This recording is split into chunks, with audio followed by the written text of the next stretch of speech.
Hello, everyone. This is Ed Brendiger, and welcome to the Eddie Network podcast. And my guest today is David Ondrich. Is that the correct way of saying it? It's a hard CH, like Zurich or Munich. So Ondrich. Ondrich. Okay, I like that. Okay, so Dave Ondrich is a guy I met a couple of weeks ago, and he's doing some interesting things here in Winston-Salem. And so, welcome, Dave, and tell us a little bit about yourself and how you end up doing what you're doing. Well, I guess first you have to tell us what you're doing. But how did you end up doing this kind of work? Sure. So thanks for the introduction, Ed. My name's Dave Ondrich. I'm running a property management company here in Winston-Salem, and our kind of differentiator is we're set up for the independent investor. That's folks we define as having 15 or fewer properties. We really saw that that was an underserved market. There's no shortage of property management companies, but a lot of them are tailored towards larger clients, institutional clients, people with 100-unit apartment complexes or PE firms, things like that. And that's really to the detriment of the smaller independent investors, folks with maybe one, two, three, four, or five houses. And it's really an issue because for those folks, I mean, their one rental property might be, their retirement fund or their, where a lot of their net worth is wrapped up in. And I felt like they were just not getting the service and attention that they deserved from the property management companies. So that's why we cap our the portfolio sizes of the clients we work with. And how I got into this business is kind of a roundabout way, probably not how most people get into real estate. I was always into real estate as like a hobby. Definitely, anytime I was on vacation somewhere, I was pulling up Zillow and seeing, what the houses were selling for, or what the market kind of looked like. And after school, I studied economics and advertising. After school, the first job offer I got was a commission only commercial real estate broker. And my father thought that wasn't enough economic security. He's an economics professor, so he was worried about the no paycheck part of the job. So I ended up taking a job as a data analyst, and from there I got into software engineering, and that's where I've been working for most of the 2010s.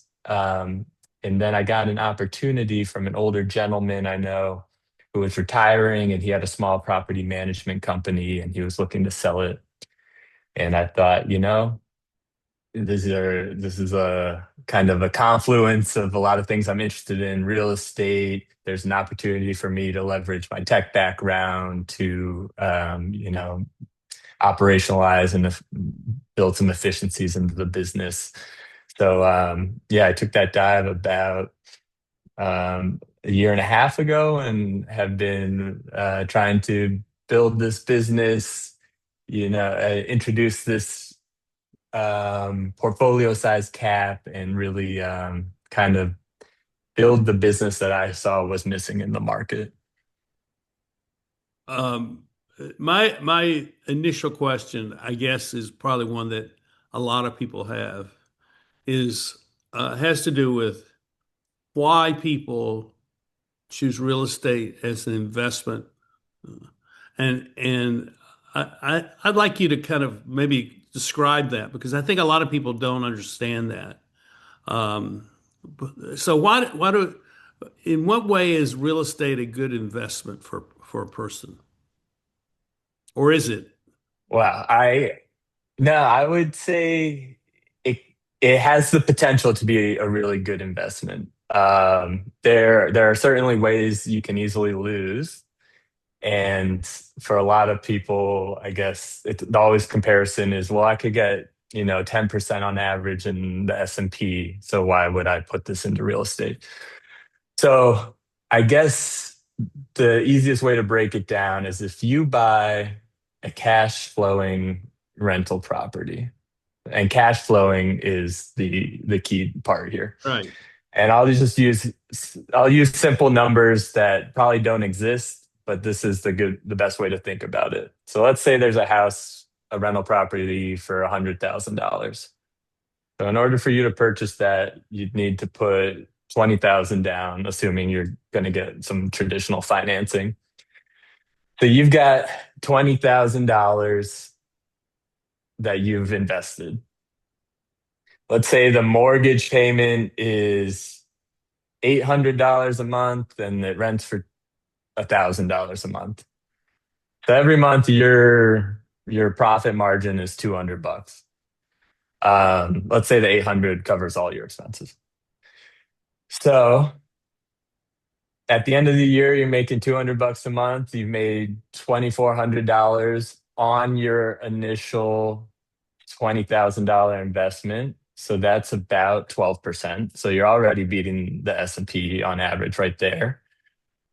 On top of that, that $800 a month um, expense, half of that is really going to equity in the property. So you're really also making that money. For a while, it feels like you're paying it to the bank, but after 10, 15 years, you look at your statement and say, oh, wow, I actually have some good equity built up. Yeah. The other part of that $800 is mortgage interest, which is tax deductible. And then the government, in their infinite wisdom, likes to encourage investment in real estate because they want to make sure there's enough housing for society. So they allow you to depreciate the value of the asset. So let's take this $100,000 house you just bought. You actually don't get to include the cost of the land, but let's say the building's valued at $50,000. The IRS says that building has a lifespan of 27 years. So you get to depreciate $50,000 over 27 years. I don't know, it's about 2,000 bucks a month, 2,000 bucks a year. So that's also tax deductible. So, and that's a depreciating asset, but in reality, real estate tends to appreciate in value. Right. So cash on cash return, you're already making more than 10%. You are building equity in an appreciating asset over time. And you get all these great tax deductions where if you have a W-2, it's a really great way to lower your tax burden at the end of the year. So it's really like a triple threat when it comes to investment. And that $2,400, I mean, you should probably keep reinvesting your gains, but it's a lot different than putting $20,000 in the S&P 500, and you are never really getting cash flows back from that. You might make paper gains, which is great. And I also invest in the stock market, and I think it's a great wealth creator. But to your point, there's a lot of advantages to investing in cash flowing real estate. Is it and I I know mean, that was a lot. no, that's really helpful. I think a lot of people don't know this. And so here's my follow-up question to that. I Sure. several years ago I put an offer on a house. I was living in a different city. Put an offer on a house around this corner from where I live. And and I put an offer for what they were asking for, and the place got bought out from under me by a family that was willing to pay more for the house and pay it with cash. And I think that's a common thing to happen because I've talked to other people who have not been able to buy a house because they didn't have the cash to pay for it. And but my question is, is that a wise thing to do? Is put all your cash into a property, or is it better to have a mortgage on the property? What's your since you're managing properties for people and they're doing this for investment I'm assuming, an investment purpose. So I'm Mhm. curious as to what your perspective on that is. So I guess there's a few ways to look at it. One, I would say there's a difference between your primary house and an investment property. Okay, yeah. A lot of the real estate gurus will say you can't consider your home an investment. I actually don't prescribe to that belief. I think most Americans have a high percentage of their net worth Hmm. in their residence, and also the data is pretty clear that people who own a home build and create more wealth. So I think while you might say it's actually a liability and not an asset, your primary home, I don't really believe that. I think over the long term, you're better off owning your home. Now, when you're looking at an investment property, whether or not to buy cash or leverage it, definitely depends on your financial situation. I know my parents, for example, they're in their 70s. We're a middle class family, but my dad's an econ professor. They did the right steps, they've saved, and now they have nice 401ks that are pretty much all invested in the stock market. And I think if you're in a situation like that where you have a large net worth and it's concentrated in the market, it's not a crazy idea to put a chunk of your cash into and pay cash for a property because while it might not appreciate at 10% a year on average, they hold real estate tend to hold its value pretty well, and prices tend to be very sticky towards the high end. Everyone remembers 2008, and they have this thought in their minds that real estate can crash, but it almost never does because you need forced selling, which is what happened in 2008. But when there isn't forced selling and people see real estate prices are going down, they just don't sell. So you don't actually see real estate prices drop in traditional market conditions. So I think if you're looking for a way to diversify as a store of value and you have cash on hand, it's not a crazy idea to pay cash for an investment property or even your primary residence. And going back to our old situation, like our old numbers that we just went through, if you put $100,000 in and just paid for that house in cash, all of a sudden you're taking home that $1,000 a month. So over a year, that's $12,000. And again, you're still seeing about a 12% return on your money. So it depends on, like a lot of things in real estate, the answer is it depends, but I don't think it's a bad idea in certain situations. I'm curious about all this because I'm living in a neighborhood which should be gentrifying. I live downtown, and Mhm. and there are a lot of houses here that were owned by a real estate company, and they were rentals, and they were Yeah. and it was one of the terminology that was used was that this company they were slumlords. And Yes. so they allowed, I mean, this is the issue. They allowed their physical asset, the houses, to degrade and to begin to fall apart and to fail, so that um, their worth is not what they once were, and to get them to a standard which, say, an average middle class family would want to have, it would require maybe in some cases as much as what it's going to cost to buy the house. So Yes. I have one next door to me that's like that. And so Yes. here's my question has to do with um, how do people like me who want to see their neighborhood progress and get better deal with renters, rental companies, not so much the companies, but the owners of those rental properties who seem to don't have any incentive to keep their properties um, in good shape. So I love this question. This is something have to remind some of my property owners. You pointed out it's not the companies, it's generally the owners because Right. I have a lot of owners who spare no expense. They want to maintain their house in great condition. They want their tenants to have a happy, long tenancy at their properties. And then I have some owners who are think more along the lines of what you described. We're going to let things slowly decay and collect our rents as long as we can. So for all the property owners out there, I have the data. A company I've been running it for 18 months, but it operated for 15 years before I came. So I have 15 years Lot of of data. a lot of data, 15 years of expenses and things like that.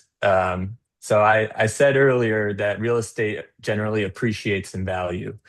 That's not true if you don't maintain your house. When I took over, there was one particular property where I do periodic maintenance inspections where we go through and just make sure everything's in order. And the first time I saw this place, I called the owner. I said, holy cow, you got a big problem on your hands.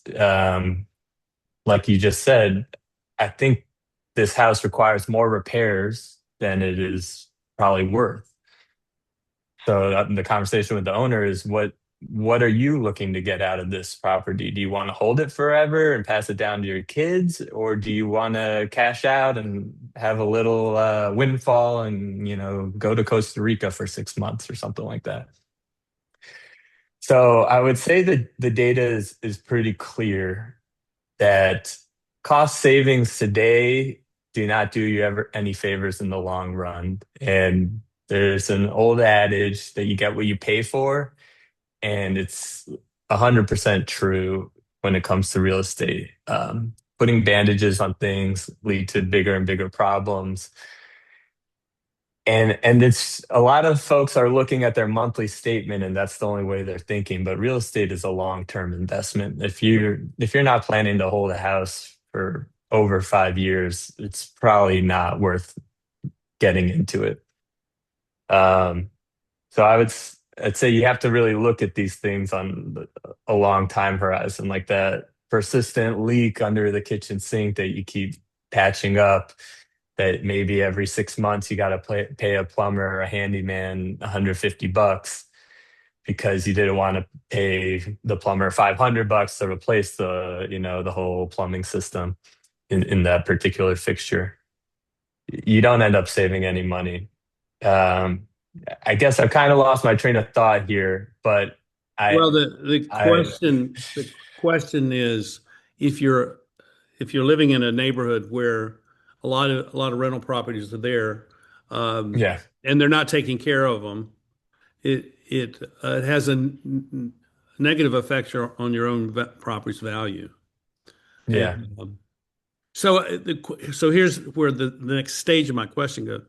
Um, okay, is is one of the strategies for neglect to lower the value of the property so that it can be sold for other purposes, such as I see the street I'm on that could easily be developed as an apartment condo uh, block, and it would be ideal. I mean, I'm a 5 minute walk from the ballpark. I mean, hmm I can be downtown in 20 minutes. I mean, it's a walking neighborhood. Um, yeah, and there's a lot of property, not on the street, but going behind the street and down. Um, and so, it's curious to me is that if that's one of the things that goes into the mind of some investors that we're going to buy this in order to sell it at some future date, and we're not going to do much. We're not going to put any more money into it than what we're putting to purchase it, because we see this as that the location has value that can't be applied to the individual house, but it can be applied to all the houses that we own if we own four or five of the houses on the block. Does that make sense? Yeah, I see what you're saying. Um, I don't think that's a wise strategy for the average person to get into. Now, you mentioned that they might be owned by one of the bigger companies in town where they might have the sophistication Right. to strategize over a number of years and say, hey, if we let this block really decay, everyone's gonna sell their houses for whatever they can get. We can buy them on the cheap and then raise it and put it in an apartment building. Um, I've never been in a boardroom of a company with the resources to do that, but that doesn't sound out of the realm of possibilities. In but in my to day experience working with independent investors with smaller portfolios, what I've noticed, unfortunately, is it seems like younger folks or people in the earlier stages of owning the properties have more incentive to maintain them because they're planning to hold them for the next 10, 15 years. Where older folks that maybe this is their nest egg and they've already been harvesting that, if they're in their 80s and the house is, paid off for 10 years and they're getting their rent check every month, they don't have a ton of incentive to, Right. when put in a brand new kitchen if the cabinets are falling down, or put in new windows if the old wooden windows are rotted through, because that would just eat into their retirement income. That's that's not a steadfast rule. That is a pattern I've observed. There are lots of older owners who still maintain their properties to high levels, but also a lot of times they're planning to leave those down to their kids or their grandkids. So it depends on the motives of the owners. Mm-hmm. That makes sense. But also something I encounter a lot, whether the decay is intentional or not. There are lots of houses here in Winston where the repair costs are more than the after repair value of the house. So there's a lot of houses. I do some flipping myself. There's a lot of houses out there that aren't economically viable to do anything with. Mm-hmm. If you bought it and tried to rehab it, you couldn't get your money out. And if you bought it and demolished it and built a new house, you couldn't get your money out. So they're almost stuck in limbo where they are just decaying and there's not really a way for the average investor to come in and do anything useful with it. Yeah. And I think that will require serious thought from the municipality on how they're going to handle this. There's a lot of older workforce housing out there that is Well, just that's in this kind of condition. well, that was a lot of the houses on my street were built over 100 years ago, and they were, quote, executive housing for the managers of the hosier mill that was here. Yeah, And yeah, and so they were perfect houses at the time they were built. Um, and they could still be the perfect house for a small family, um, if they had been taken care of. But definitely.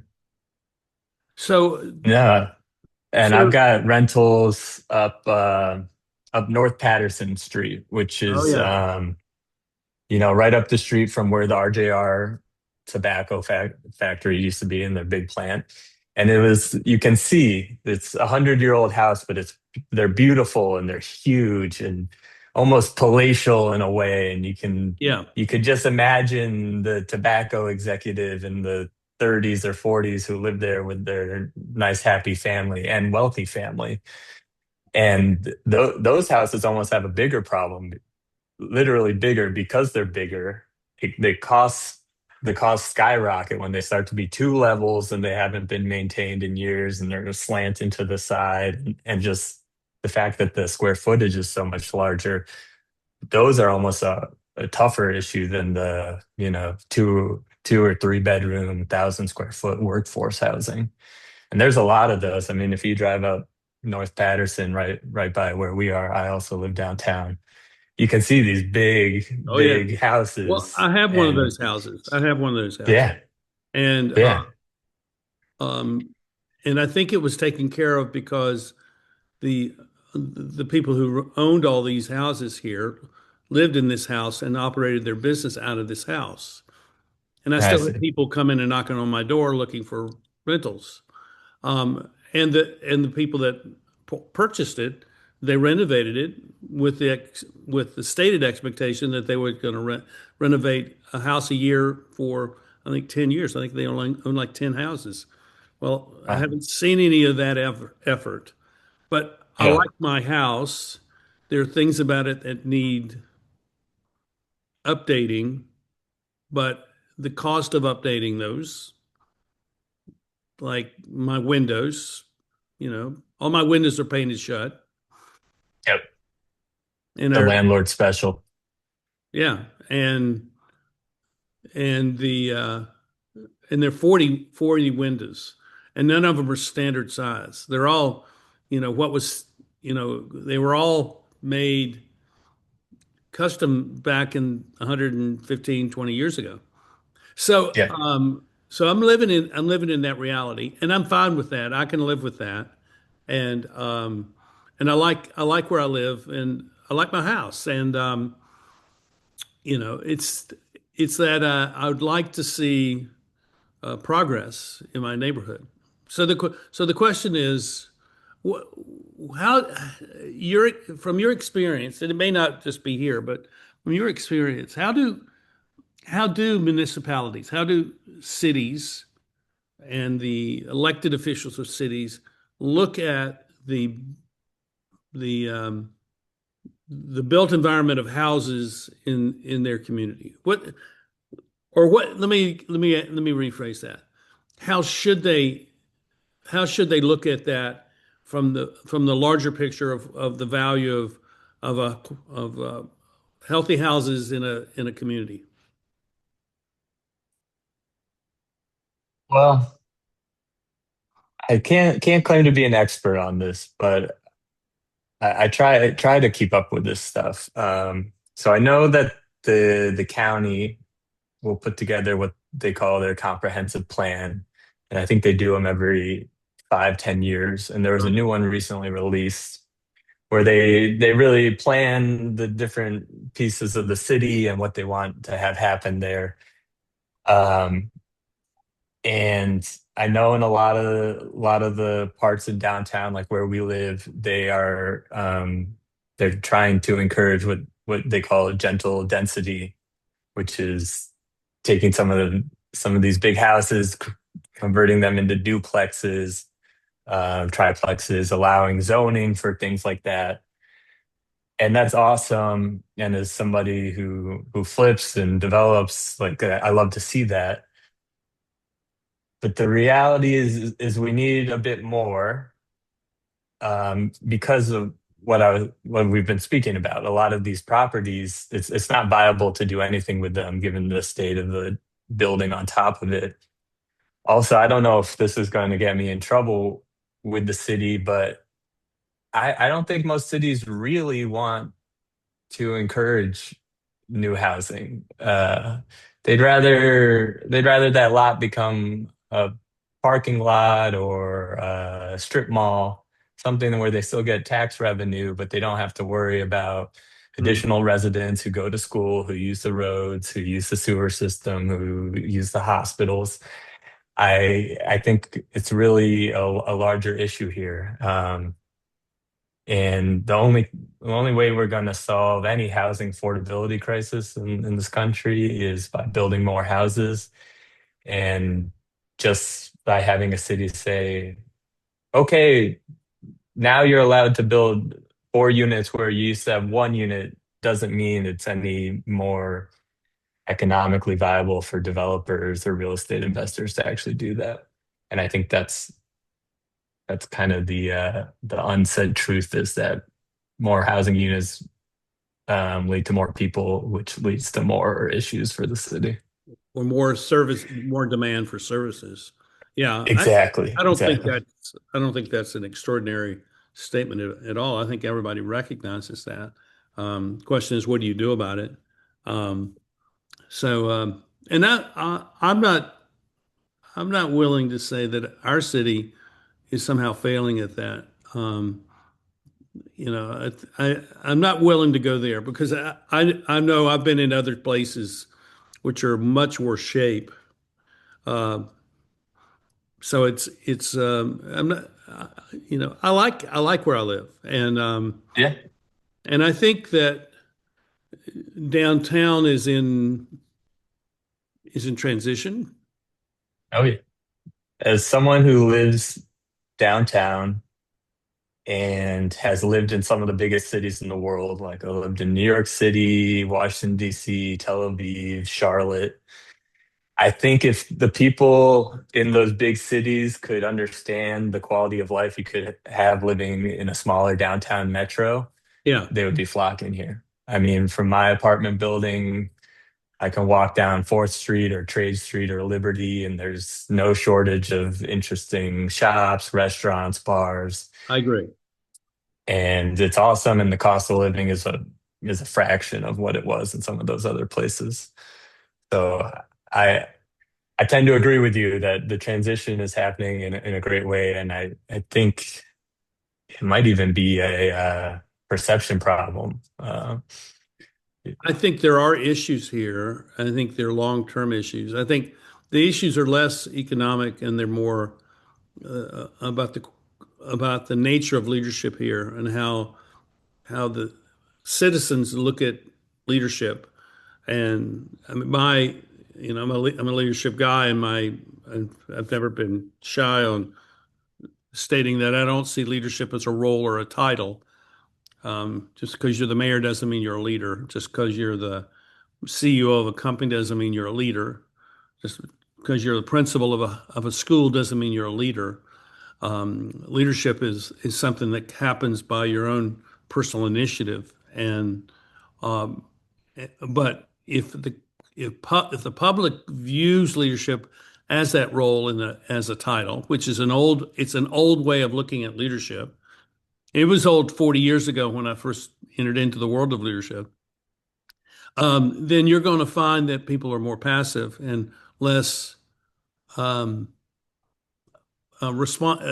less. I don't want to call activists. They're not activists.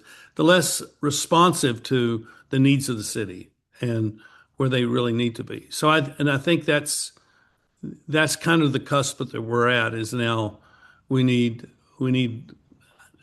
not new leadership. We need leadership.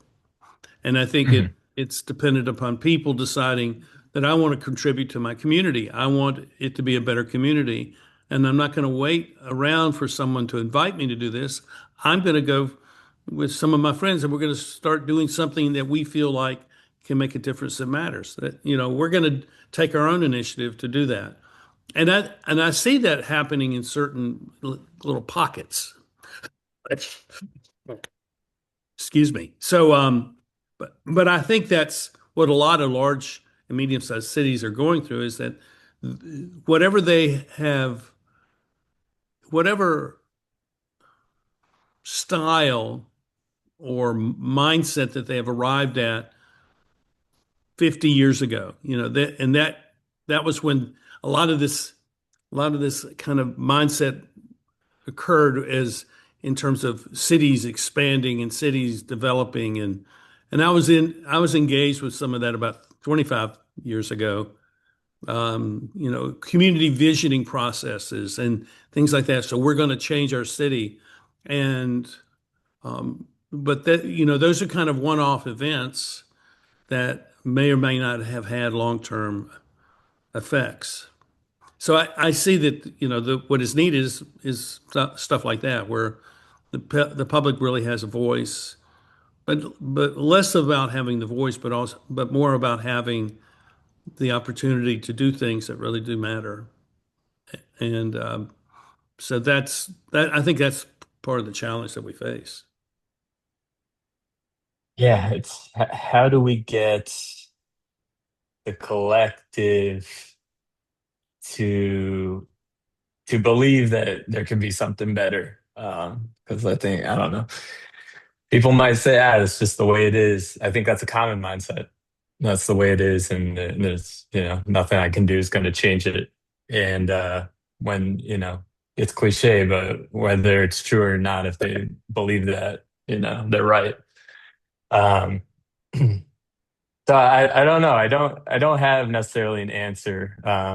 But I do agree that there are some interesting pockets in Winston where people are trying to make things better. And I think downtown is really a prime example of that.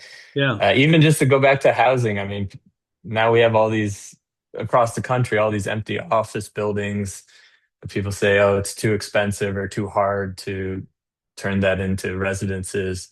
And there are some great converted properties here in downtown Winston that are just phenomenal, whether it's the RJ Reynolds building or the lofts, or they just made the old courthouse building into residences on the yeah, top yeah, floor.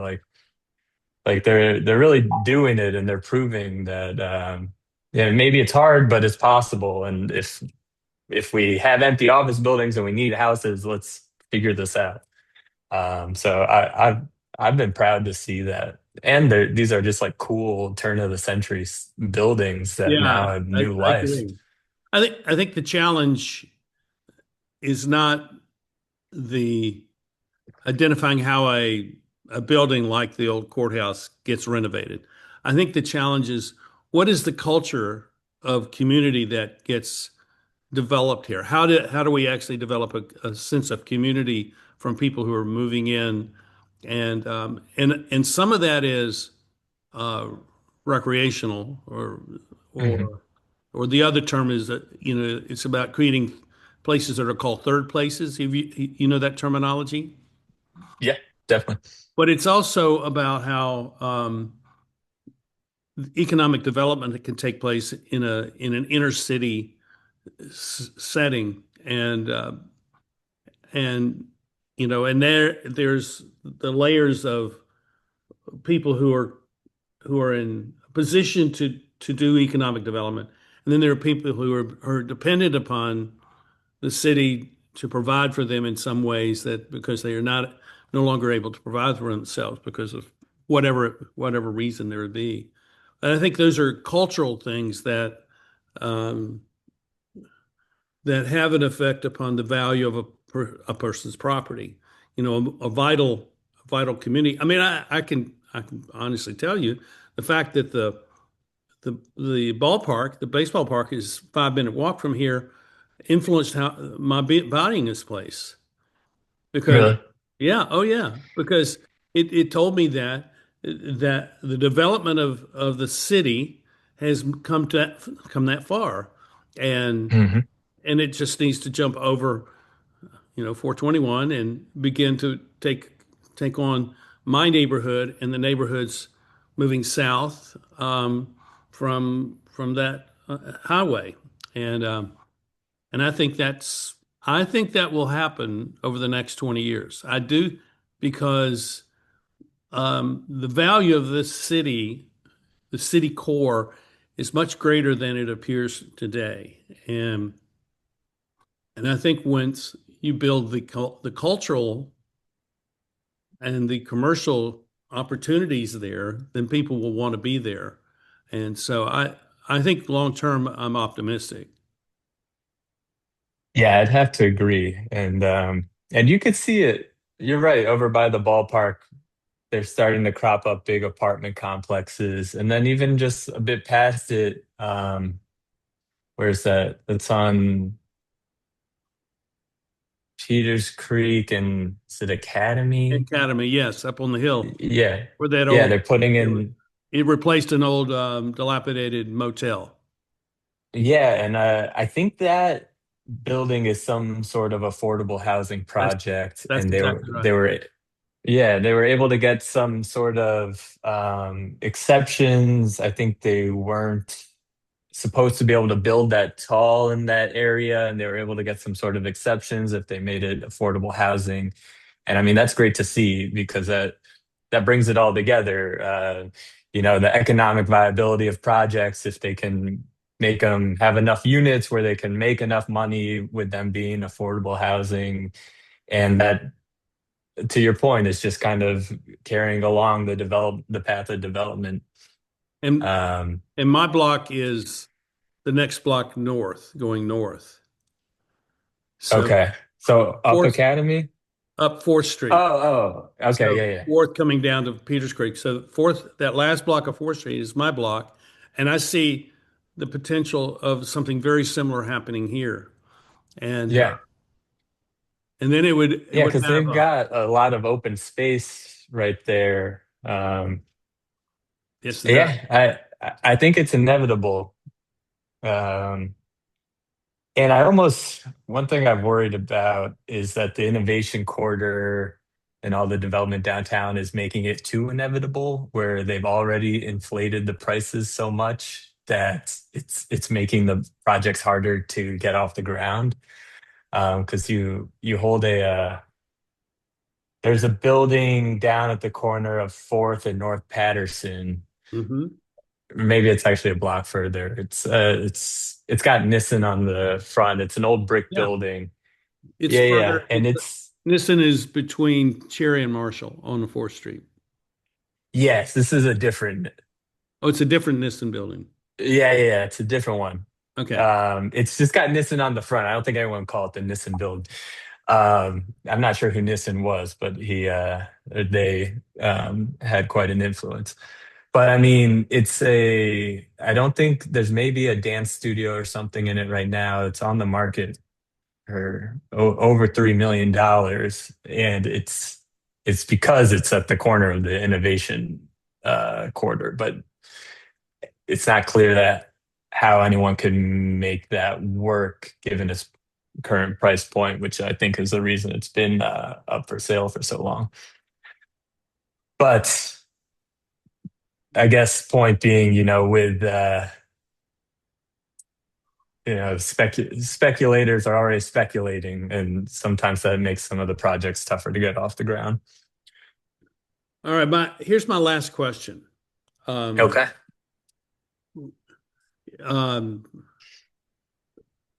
you're a young man, and so I mean, how old are you? 32. You're a young man, and other people your age, would you advise them to begin to invest in rental properties? Would you? Is that a course for people that are in your generation to begin to invest in properties as a way of securing their future?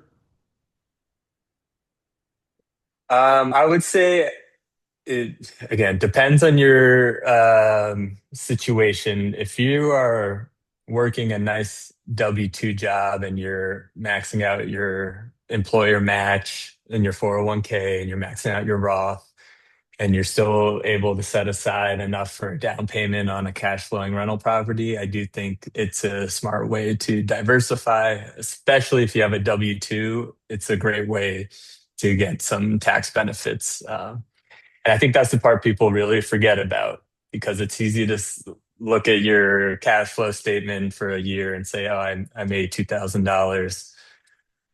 Why am I going through all this headache just for that? But then when you file your tax returns, you really see the benefits of it. Yes, I agree. Um, yeah, and I would say the next 2, 3 years are going to be a pretty great buying opportunity for real estate. I don't think interest rates are really going to go down anymore. I don't think prices are really going to go down anymore. But people will end up having to sell their houses, whether they're moving or people pass away. So I think you'll just start to see more and more available inventory pile up, and therefore you'll have more options out there to buy a good property that works for you. So I would say it's something to consider in your investment strategy. Um, So, and so if they take that thought that you just gave and said, I think I'd like to do that, what is the best way for them to educate themselves so that they enter into this venture with real clarity and a real wisdom? there is a phenomenal media company called Bigger Pockets. It's kind of like it's probably the biggest like real estate investment media empire out there. Bigger Pockets. They've got a few different podcasts. They've got an online forum with a bunch of tools, and you can chat with people and ask questions. And it's a very active community. I think they've got 2 million members on their forums, and their podcasts are great listens. And my advice would be to start listening to those podcasts. And I think after maybe 3 to 6 months, you'll start to be able to predict the advice they're going to give or the strategies they're going to talk about. And when you get to that point, you probably know enough to start diving in. It's pretty easy to get analysis paralysis or say, "Oh, this is too hard. It's not for me." But it really anybody can do this. It's complicated, but it's not complex. Yeah. Um, so Well, it seems to me that this is an ideal way for a young person to gain some ownership over their community. They can certainly go and volunteer with a nonprofit. They can certainly do that. But when they begin to buy property, maybe small pieces that, for rental or, VRBO, things like that, it begins to transform perception as to, well, this is now my community. I'm just not living here. I'm an owner here, and the health of my community is going to have an effect upon the health of my property ownership and my my own income and on all of that. So I see that property ownership is really a good thing, and yeah, and so that's that's where I come from. yeah, that's actually a beautiful way to look at it. And I've always really approached it as from a business mindset, but honestly, I love that. I'm gonna start using that when I talk to people thinking about getting into investing, because it's true. You buy a little slice of Winston-Salem or wherever your community is, and of course you're going to start to care about things. You might find yourself at I don't know, a zoning board meeting or Right. a utilities meeting, something you would have never thought in your 20s you were going to start going to things like that. And now I find myself at things like that all the time. And yeah, that's an awesome philosophy, and I'm going to take that with me. Well, very good. Well, Dave, it's been great to have you here. I've learned a lot, and you've confirmed a lot in my mind. And I think, when you talk about it being complicated but not complex, I think that's absolutely correct. So so how do if people want to talk to you, how do they find you? What's the best way to find you? You can find me on LinkedIn, David Ondrich. You can email me, Dave at davespropertysolutions.com. You can find our website there with all our contact information, davespropertysolutions.com. And we're launching soon. It's going to be a social media blitz on YouTube Shorts, TikTok, Reels. We're going to try to create informational content kind of around property maintenance and things to think about maintaining your home and real estate investing advice. But I think one one area I've got a lot of content is in the property maintenance because we see a lot of maintenance issues. Probably I see more in a month than most people will see in their lifetimes. So I've got a lot of interesting tips and tricks to share there to catch small problems when they're small and how to deal with big problems when they pop up. Very good. Well, thank you, Dave. And thank you all for Thanks, Ed. watching.